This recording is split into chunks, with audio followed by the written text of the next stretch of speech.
नमस्कार, मैं हूं संजय शर्मा। आप देख रहे हैं 4PM न्यूज नेटवर्क। 2023 बहुत इंपॉर्टेंट है भारतीय जनता पार्टी के लिए। 9 राज्यों में चुनाव होने हैं और ये 9 राज्य के नतीजे बता देंगे कि 2024 में दिल्ली का तापमान क्या है।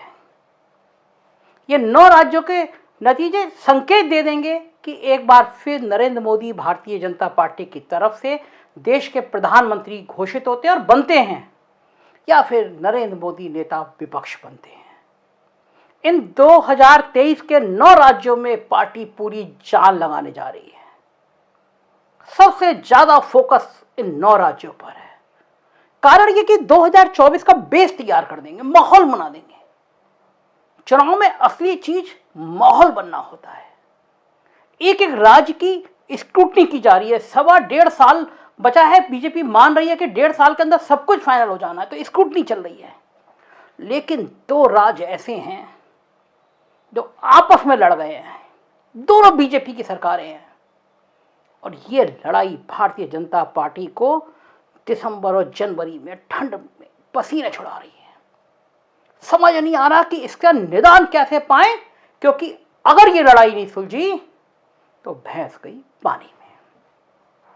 दरअसल भारतीय जनता पार्टी को हिंदी भाषी भारत की पार्टी कहा जाता है लंबे समय से, मगर इस पार्टी ने अपना विस्तार हिंदी भाषी भारत के बाहर भी किया और तभी वो लोकसभा में अकेले बहुमत हासिल करने में कामयाब हो सकी। आज के दौर की भारतीय जनता पार्टी की कामयाबी में कर्नाटक और महाराष्ट्र की बड़ी भूमिका है। हालांकि दोनों राज्यों में जनादेश उसके खिलाफ था, लेकिन आज दोनों राज्यों में ऑपरेशन लोटस के बूते हुए सत्ता में है। इन दोनों राज्यों में कुल मिलाकर 74 लोकसभा सीटें हैं और 2019 में इसमें से बीजेपी ने अकेले 48 और गठबंधन के साथ 67 सीटें जीती थी।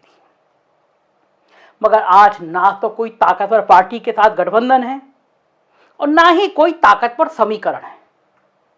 जो गठबंधन है वो सिर्फ विधायकों के एक समूह के साथ है और ऐसे विधायकों का तो अपने क्षेत्र में जाना भी दूभर हो गया है।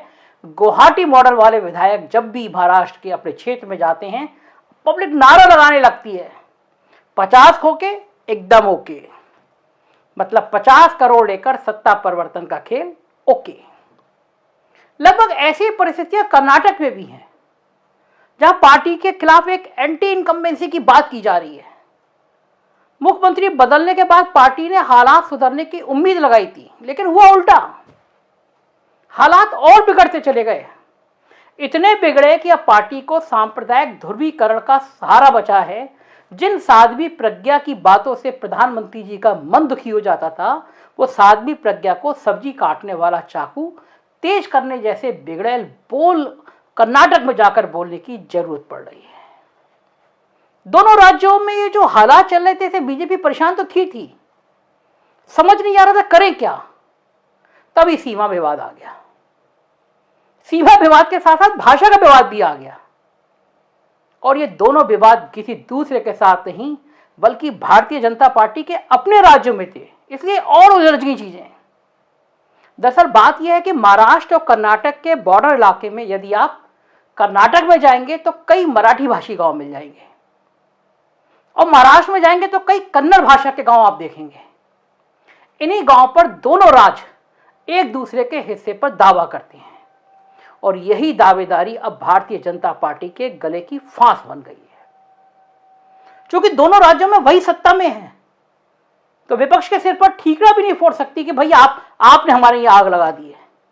अगर वो एक राज्य के पक्ष बोलेगी तो दूसरा नाराज और दूसरे के पक्ष बोलेगी तो पहला नाराज। कोई जम्मू कश्मीर तो है नहीं जहां पे आपने धारा 370 को एक खास धर्म के पक्ष से जोड़कर प्रोपेगेंडा फैलाया और मामला निबट गया। यहां तो मामला भाषा का है और खास तौर से इस मामले में विशेषकर मराठी के संदर्भ में कोई गुजराती हाथ डाले तो मामला सुलझने की जगह और बिगड़ जाना तय है। बहुत सीनियर जर्नलिस्ट हैं, अशोक वानखेड़े जी, मैं उनसे बात कर रहा था महाराष्ट्र और कर्नाटक के विवाद पे। बहुत सही और बहुत तार्किक बातें की। उन्होंने कहा महाराष्ट्र को बार बार समझा दिया जा रहा है, गुजरात में चुनाव है तो महाराष्ट्र के सारे उद्योग उठा के गुजरात भेज दिए गए, भाई थोड़ा तुम इंतजार कर लो। कर्नाटक और महाराष्ट्र का विवाद है, तो फिर महाराष्ट्र से कहा जा रहा है थोड़ा इंतजार कर लो। क्या क्या कहा उन्होंने, सुनिए, बहुत मजेदार बात है। और महाराष्ट्र और कर्नाटक का विवाद अमित शाह की मीटिंग के बावजूद आराम से सुलझता हुआ नजर नहीं आ रहा है। क्या लग रहा है, इसका नुकसान महाराष्ट्र को होगा, इसका नुकसान कर्नाटक को होगा, बीजेपी को होगा, या क्या होगा? देखिए, इसका नुकसान तो महाराष्ट्र में जरूर बीजेपी को होगा, लेकिन वर्तमान में बीजेपी को यह लगता है कि जब महाराष्ट्र के चुनाव आएंगे तब महाराष्ट्र को हैंडल करेंगे। अभी कर्नाटक उनका एक मेन फोकस है, क्योंकि आने वाले जो साल अभी 6 दिनों के बाद शुरू हो रहा है, उस साल में जम्मू कश्मीर के यदि चुनाव होते हैं, सुप्रीम कोर्ट अलाउ करती है, तो 10 राज्यों के, नहीं तो 9 राज्यों के तो चुनाव है ही। 9 राज्यों में कर्नाटक भी एक बड़ा राज्य है। कर्नाटक इसलिए भी बीजेपी के लिए महत्वपूर्ण है क्योंकि दक्षिण भारत में बीजेपी का वो प्रवेश द्वार है। पहले बीजेपी वहां सत्ता में रही, फिर सत्ता से बाहर रही, सत्ता में आना जाना चलता रहता है। पिछली बार येदियुरप्पा की नेतृत्व में चुनाव हुआ, फिर पार्टी हार गई। उसके बाद उधार के सिंदूर पे वो पार्टी फिर सत्ता में आ गई, लेकिन उन्होंने येदियुरप्पा को घर बिठा के बोम्मई को ले आए। अब बोम्मई भले ही लिंगायत हो, लेकिन हर लिंगायत येदियुरप्पा नहीं होता। येदियुरप्पा की जो पकड़ है लिंगायत समाज पे, वो अलग है।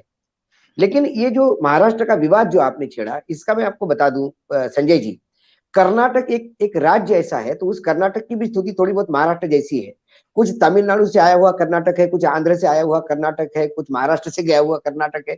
ऐसा एक कर्नाटक का एक निर्माण हुआ। कर्नाटक में, पूर्ण कर्नाटक में हम ये नहीं कहते कि हिंदुत्व की लहर चल सकती है। कर्नाटक में 4 जिले हैं, चिकमंगलुरु एक है, कुर्ग जिला एक है, शिवमोगा जिला एक है, और एक दक्षिण कर्नाटक है। ऐसे 3-4 जिले हैं जहां हिंदुत्व और मुसलमान हिंदू के बहुत भयानक पोलराइजेशन हुआ है, और पिछले 1 महीने में कई मर्डर्स भी हुए वहां पे, हिंदुओं में भी हुए, मुसलमानों में भी हुए। तो वहां आप हिंदू मुसलमान चला सकते हो, तो वहां प्रज्ञा जी को भेज के आपने चाकू को धार तो लगवा ली, वो तो वहां पे चल सकता है। लेकिन जो महाराष्ट्र का बॉर्डर एरिया है, जो मराठी स्पीकिंग है, बेलगांव है और बाकी एरिया है, वहां पे कर्नाटक की अस्मिता को जगाना जरूरी है। वहां हिंदू मुसलमान नहीं चलेगा, वहां कर्नाटक की अस्मिता चलेगी। तो कर्नाटक की अस्मिता कब चलेगी? जब कर्नाटक के मुख्यमंत्री ये कहेंगे कि हम महाराष्ट्र के 40 गांव जो हमारे कन्नड़ वहां गए उनको लेके रहेंगे और हमारी 1 इंच भूमि भी नहीं देंगे। तो कर्नाटक की अस्मिता के लिए लड़ने की वो लड़ाई शुरू हुई। मुझे एक बात बताइए, मामला सर्वोच्च न्यायालय में पेंडिंग है, सर्वोच्च न्यायालय में पेंडिंग है, ना किसी ने कोई ट्वीट किया, ना कोई सर्वोच्च न्यायालय ने कुछ मांगा। केस दर डेट पड़ती जा रही है, लोग अपना अपना पक्ष रखते हैं, डॉक्यूमेंट रखे जा रहे हैं। ऐसे में ऑल ऑफ अ सडन मुख्यमंत्री का ये कहना कि मैं किसी को नहीं मानूंगा, मैं किसी भी हालत में ये प्रयास करूंगा कि ये सरकार हमारी पूरी 40 के 40 गांव लेके रहेंगे और कर्नाटक 1 इंच भूमि भी नहीं देगा। भाई किसने कहा? क्या महाराष्ट्र ने बोला? कर्नाटक, महाराष्ट्र तो गवर्नमेंट कह रही है कि भैया हम तो इंतजार कर रहे हैं सर्वोच्च न्यायालय का, लेकिन फिर महाराष्ट्र से जाते हुए ट्रकों पे आपने हमले करवाए। और एक वहां पे कर्नाटक वर्सेस मराठी, कन्नड़ वर्सेस मराठी, ये एक द्वंद्व करने का प्रयास किया ताकि वहां के कन्नड़ लोगों को आप जीत पाए कन्नड़ अस्मिता के नाम पे।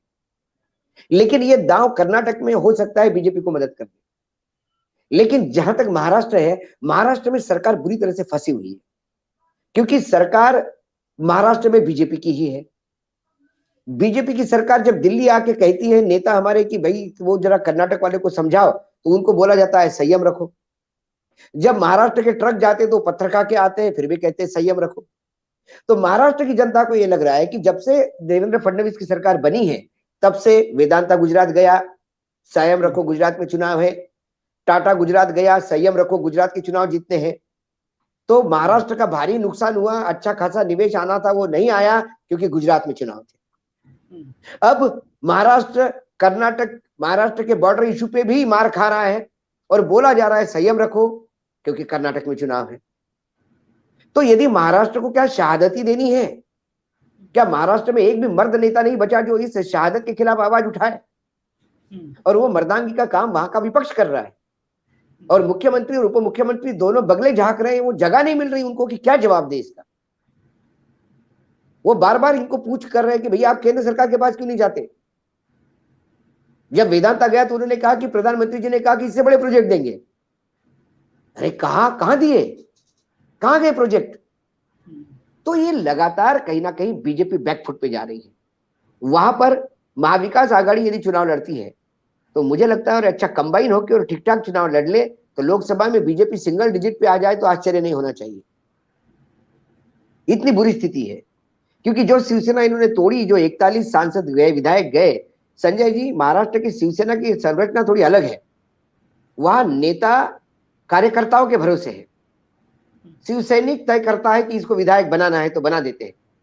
विधायक को ये लगे कि वो अपने बलबूते पे शिव सैनिकों को पाल रहा है, तो ये उसकी गलतफहमी है। और ये गलतफहमी जब छगन भुजबल छोड़ के गए तब उनकी दूर की गई, जब नारायण राणे 11 लोगों को लेके गए थे छोड़ के तब दूर की गई थी, और 41 लोग इस बार गए तो उनकी भी दूर हो जाएगी। इन 41 में से कम 4 या 5 लोग छोड़ के बाकी सब चुनाव में हारने वाले हैं, सब वीआरएस लेके बैठे। तो शिवसेना टूटी नहीं, शिवसेना से एक अलग गुट हुआ जिसकी कोई वजूद नहीं रहा। जमीन पे आज भी यदि किसी की पकड़ है तो वो उद्धव ठाकरे वाली शिवसेना की। एक ग्राम पंचायत के चुनाव में बिना सिंबल का चुनाव लड़ते हैं तो हर आदमी कहता है मेरा ही आदमी है ये। मतलब 10,000 ग्राम पंचायत होगी तो 20,000 क्लेमेंट हो जाते हैं, सबके टोटल करो तो 20-22,000 ग्राम पंचायत निकल लेते, क्या करेंगे? अब ऐसे में जब मामला बिगड़ेगा तो बॉस और बॉस के गांधीनगर वाले टास्क मास्टर बेचारे करेंगे तो क्या करेंगे?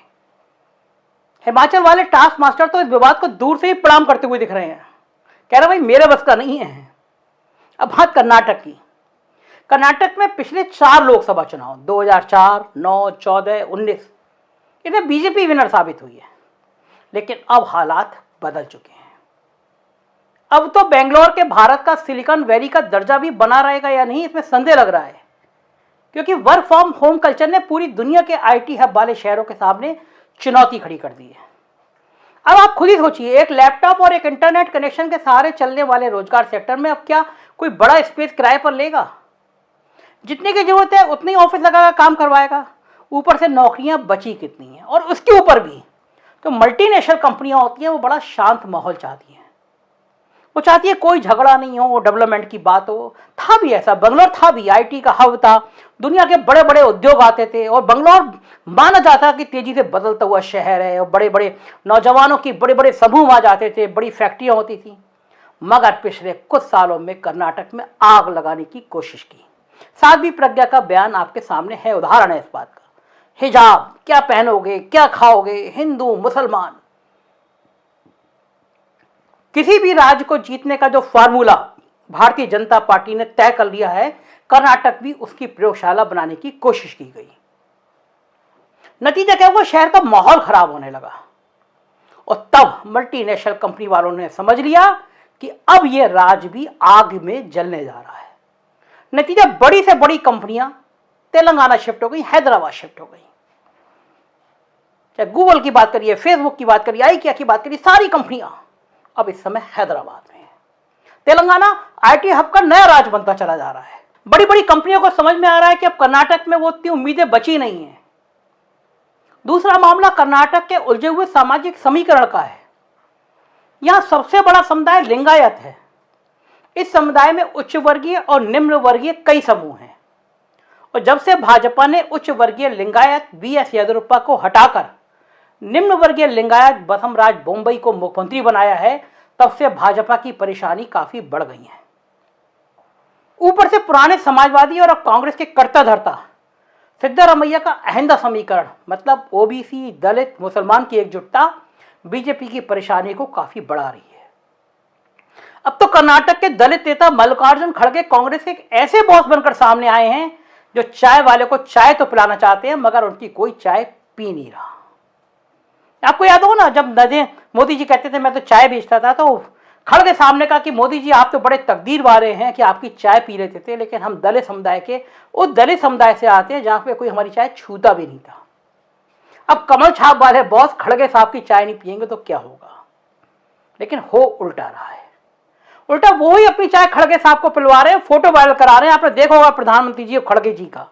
प्रधानमंत्री जी संदेश देना चाहते हैं कि हम एक दलित नेता के हम पक्ष में हैं, हम सहानुभूति रखते हैं, मगर इससे तो फायदा खड़गे साहब की पार्टी को ज्यादा हो रहा है। बची खुची कसर राज में भ्रष्टाचार के आरोप और उन आरोपों के बीच भारत जोड़ो यात्रा में कर्नाटक में उमड़ी भीड़ ने पूरी कर ली है। बेलारी की भीड़ ने तो ऐसा लगा कि आजाद भारत की किसी भी रैली के भीड़ के सारे रिकॉर्ड तोड़ दिए। लेकिन इसके अलावा भी एक फैक्टर है, और वो फैक्टर है जनता दल फैक्टर। राज्य में जनता दल की कमान राज्य के सबसे बड़े नेता और देश के पूर्व प्रधानमंत्री एचडी देवगौड़ा के हाथ में है। वो राज्य के दूसरे सबसे ताकतवर समुदाय वोकालिंगा से ताल्लुक रखते हैं और इस समुदाय के सर्वमान्य नेता हैं। दक्षिण कर्नाटक में इस समुदाय की काफी बड़ी आबादी है। वही उत्तर कर्नाटक में लिंगायत वोटों पर कभी लिंगायतों के सबसे बड़े नेता रहे JH पटेल के बेटे और जनता दल यूनाइटेड के प्रदेश अध्यक्ष महिमा पटेल की भी दावेदारी है। और यदि नीतीश बाबू और देवगौड़ा जी एक हो गए तो राज्य में एक नया नजारा देखने को मिल सकता है। जनार्दन रेड्डी बंधु भी नाराज है, पार्टी बना ली है। 25 सीटें, आज मेरी डिबेट में दिनेश वोरा जी कह रहे थे 25 सीटें बीजेपी को रेड्डी साहब ही निपटा देंगे। मगर इस मामले में फिलहाल इंतजार करना चाहिए। अभी की जो परिस्थितियां हैं उसमें तो प्रज्ञा ठाकुर के सब्जी वाले चाकू से हार्ट के ऑपरेशन की जो भाजपा की कोशिश चल रही है उसमें सबसे ज्यादा खतरा मरीज यानी भारतीय जनता पार्टी को है। चाकू वाली डॉक्टर तो मरीज देखकर चाहे उसकी जान बचे या न बचे चुपचाप भोपाल निकल जाएंगी और जब कोर्ट का सम्मान होगा पैदल चलना छोड़कर व्हील चेयर पर विराजमान हो जाएंगी। मगर फिलहाल तो कर्नाटक में उनकी पार्टी व्हील चेयर पर दिख रही है।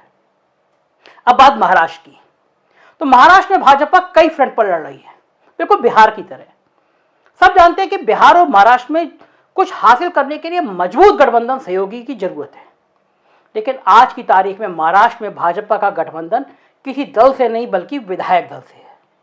विधायक दल भी गुवाहाटी मॉडल वाला ईडी की कृपा से बना विधायक दल, जिसके बूते ईडी सरकार, एकनाथ और देवेंद्र सरकार घिसट रही है। सरकार तो घिसट रही है मगर राज्य में भाजपा के जनाधार को भी साथ साथ घिस रही है। इस कदर घिस रही है कि शहरी मध्यवर्ग की पार्टी माने जाने वाली भाजपा मुंबई महानगर के अंधेरी उपचुनाव से भाग खड़ी हुई। पूरे राज्य का जनमत गुजरात लॉबी वाली भाजपा के खिलाफ हो चुका है। किसानों की आत्महत्या रुक नहीं रही है, बेरोजगार परेशान है। ऊपर से महाराष्ट्र में लगने वाले 4 बड़े प्रोजेक्ट को बॉस और उनके टास्क मास्टर के राज में गुजरात में ट्रांसफर कर दिया गया। इसको लेकर बाकी बहुत भयंकर गुस्सा है। और अब तो ग्रामीण मराठों की पार्टी एनसीपी और शहरी मराठों की पार्टी यानी उद्धव ठाकरे की शिवसेना एक साथ खड़ी है। ऐसे में सामाजिक समीकरण के मोर्चे पर भी भाजपा को कोई सहारा दिखता नहीं है। जब से खड़गे साहब आए हैं तब से दलितों के बीच लाभार्थी चेतना ढूंढने की आस इस कदर खत्म हो चुकी है कि अब लाभार्थी बनाने वाली पार्टी को ही लाभार्थी जनता अब रेवड़ी पाने वाली जनता दिखने लगी है। इसलिए भी दिखने लगी है क्योंकि चाकू तेज करने वाली मोहतरमा ने अपना श्राप कभी महाराष्ट्र के दलित समाज से आने वाले जांबाज IPS हेमंत करकरे, जिन पर पूरा देश गर्व करता है, उनको दिया था। अब शायद उस श्राप को महाराष्ट्र की जनता सूद समेत वापस करने के लिए चाकू तेज करने वाली मोहतरमा की पार्टी का बेसब्री से इंतजार कर रही है। कर्नाटक और महाराष्ट्र पे बहुत खास निगाह रहेगी 4 PM की।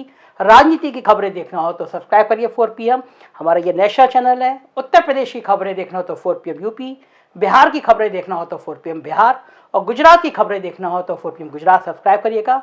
धन्यवाद, शुक्रिया, थैंक यू।